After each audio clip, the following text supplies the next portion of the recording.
there is a tight link between consciousness, and mental health. So what is the role of consciousness in mental health? Well, I would hope that this is going to be a really central project for the future of psychiatric medicine. And here, I'm surrounded by people who know much more about this than I do.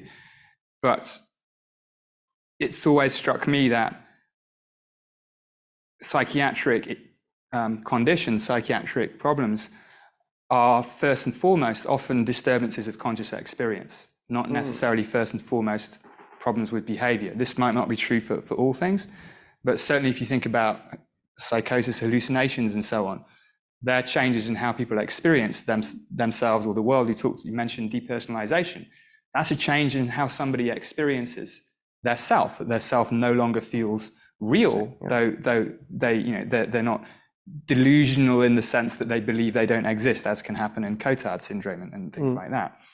So understanding the mechanisms that shape conscious perception of the world and the self would seem to me to be an extremely promising route to getting at a mechanistic understanding of a lot of psychiatric conditions that you tell me, but I get the impression are still largely defined, described, categorized in terms of their symptom profile rather than in terms of the underlying pathological mechanisms.